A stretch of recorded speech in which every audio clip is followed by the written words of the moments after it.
So what are your expectations when it comes to hearing God's voice? Are you hoping to hear a big booming voice from the sky with clear instructions in a deep tone through the clouds, speaking to you on how to handle your next challenge? Or perhaps you are waiting to see a bright light shining over you and then a white dove. Of course, it has to be a white dove just descending over you above your head, and with a sound, with someone saying, "This is my child in whom I'm well pleased." Whatsoever your expectation could be, you could be right or wrong, depending on how you imagine these things to be. You see, we as human beings, we are limited in forms of communication. Why? One, we are not everywhere at the same time as God is. And we are also limited in terms of the frequency that we are able to cover. Way back then in our African traditional society, I don't know about the Europeans, but as Africans, we come a long way. In terms of communication. Whenever there was something to be communicated, like throughout the whole village or throughout the whole community, they had like people who would drum, and then every sound of the drum meant something different. There was a different drum for war. Maybe there's an invading force that is coming against these already established people, or perhaps there is war that people have to go and fight. All right. And also there was also a drum for just announcement for friendliness, or perhaps announcement for a party, a wedding party, or perhaps there was also another drum for when someone has passed on. And then later on, they had people who would run from one village to another, informing people of what is going on. Now, over the times, things have changed. I think, they had now messengers who would ride horses and would ride donkeys to go and inform people of information that they needed to pass on. And I think in the 19th century, that's when things kind of took a different twist, where they innovated a phone, and then mobile phones came in the 20th century, and things from then have been spreading like wildfire, with different technologies coming up from here and there. I hear recently they are trying to see a way of how to go to the moon, to Mars, to establish another colony in Mars. There are rich people who have actually been exploring different sects of God's creation. You heard recently about the submarine that got lost in the sea while they were trying to explore the Titanic. That's a story for another day. Now, God is not actually limited in any of these forms of communication. Hebrews chapter 1 verse 1 says, "Long ago, at many times and in many ways." So God had very many ways of communicating to his people. As he spoke to Moses through the burning bush, it's not the same way he spoke to Elijah, as we shall see later on. Say, God spoke to our fathers by the prophets. And now verse 2 is also interesting. It says, "But in these last days," believe it or not, we are in the last days. Now, in these last days, he has spoken to us by his Son, whom he appointed the heir of all things, through whom also he created the world. Now, you know which Son he's talking about, because it is Jesus Christ. John chapter 1 verse 1 says that in the beginning was the Word, and the Word was with God, and the Word was God. He was there in the beginning. Nothing that was created nothing that is created was created without him. So with him everything was created. So that is what Hebrews chapter 1 verse 2 is saying, that through whom also he created the world. You see, one amazing thing is that we try to think that God operates the same way that we do operate, which is quite unfortunate for many of us. God is not limited to only one perspective of operation. I If I'm to look at the account of Elijah when he was expecting to hear God's voice, in the book of First Kings, I believe First Kings chapter 19, we'll read from verse 11, and then I'll show you the perspective of what Elijah had in mind at that time. First Kings chapter 19 verse 11 says, "And he said, Go out and stand in the mount before the Lord. And behold, the Lord passed by, and behold, the Lord passed by, and a great and strong wind tore the mountains and broke in pieces the rocks before the Lord." Then it says, "But the Lord was not in the wind. And after the wind, an earthquake. But the Lord was not in the earthquake. And after the earthquake, a fire. But the Lord was not in the fire.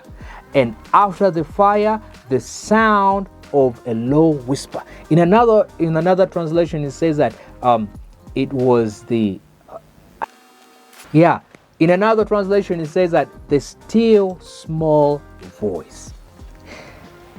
You see, it's quite interesting that we hope to hear God through the very big things that we see around us.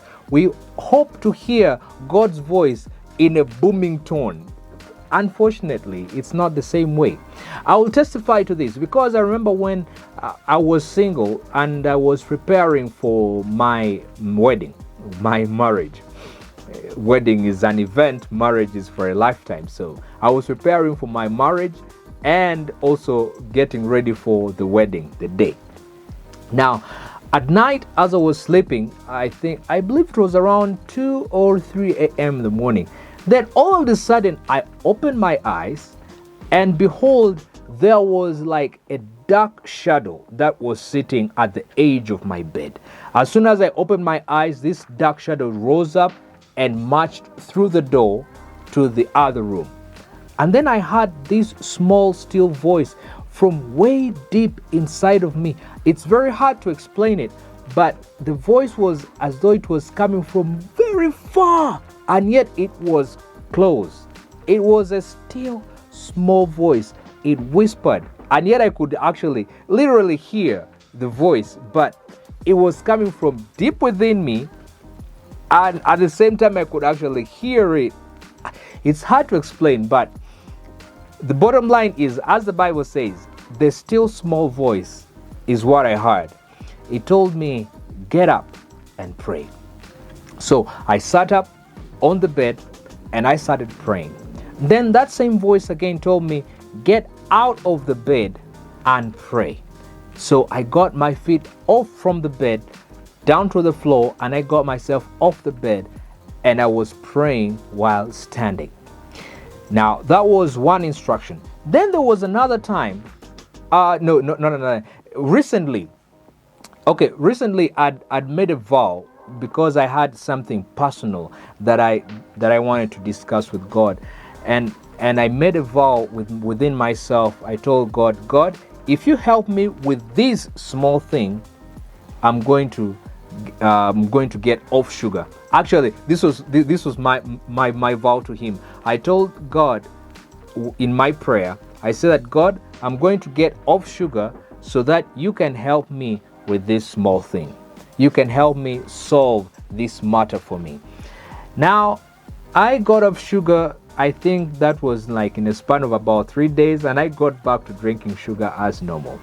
Recently, I still in the same habit of wanting to consume sugar.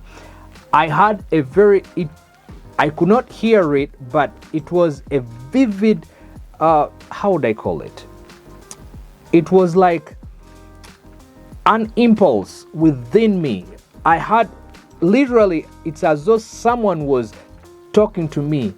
I couldn't say that I heard the voice because this was not a voice, but it was I can't say it was a feeling. It was like an impulse way from within my heart telling me, don't put sugar in that cup. So I heard this voice the first time, I ignored it, and then I went ahead and picked the bowl of sugar. And as I was going to scoop the first spoon, I heard the voice again told me, don't put sugar in that cup. So quickly I got the bowl, put it away. I only just poured hot water, and I mixed with tea leaves and and other ingredients, and I had also ginger, and also those are spices, but I never put sugar. Then the next day in the morning, I wanted to do the same thing likewise. So this morning I wanted to drink coffee. So as I picked the bowl of sugar, I had the voice telling me, don't put sugar in that cup. And I pushed myself to scoop sugar and put it in the cup. And I scooped the first spoon, I put the second spoon, and then the voice again told me, I told you not to put sugar in your cup. So out of obedience, I felt it was a strong conviction right there and then. I felt that conviction. So I went ahead and emptied my cup of the sugar that I'd put inside. Luckily enough, I'd not put the sugar with anything else, so I emptied it back into a sugar bowl, and I poured hot water, added my coffee, and I had my breakfast sugarless. Then I remembered my vow to God. I asked God specifically that I am going to get off sugar. I keep my end of the bargain so that He would help me sort out that particular issue, which I won't be able to share with you because it is a personal issue. It's between me and God. So, and then I remembered that I was disobedient and I was not faithful. Yet God was so faithful, He kept the end of His bargain. I can't say that issue has been solved yet, but God is in the pipeline of getting things right. So it brings me to this perspective that God speaks. He speaks on a daily basis. He speaks even right now as I'm talking to you. God is speaking. The question is, are you listening? Or you are waiting for God to push you into submitting to His voice? When God tries to speak to you in a normal tone and you don't listen, He will cause other things to speak on His behalf. You see, it's like when we see creation trying to, actually creation testifies about the existence of God. And oftentimes God would speak through His creation when He is unable to get to His people that He has created with His own hands. So the question is, are you listening? God is speaking. Are you listening?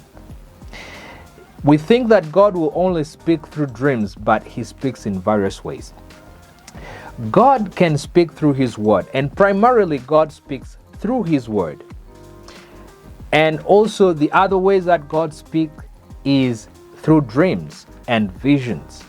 In the book of Joel, it says that in the last days I'll pour out my spirit on my people, and they shall see visions, and they shall dream dreams. Are you in that time? Are you listening to God's voice? God is speaking, and He desires to speak to you only if you could be humble enough to listen. God is speaking, and He is yearning to hear you speak to Him. Don't go to the man of God to speak to God on your behalf. God wants to have a one-on-one relationship with you. He does not want a mediator in between you and Him. That is why the curtain in the temple tore up in the middle from the ceiling to the floor, so that the presence of God would be everywhere. Okay? The presence of God is everywhere. He is omnipresent. He is everywhere at any time. So it doesn't matter where you are. You could be watching me right now when you are hidden in your bedroom, or you could be watching me in your classroom. You could be watching me in your office. It doesn't matter where you are, but where you are, you can make that place an altar. God is ready to listen to you today. Make it a point to talk to Him, and also give Him time to talk back to you. Listen to His voice. He is speaking. Listen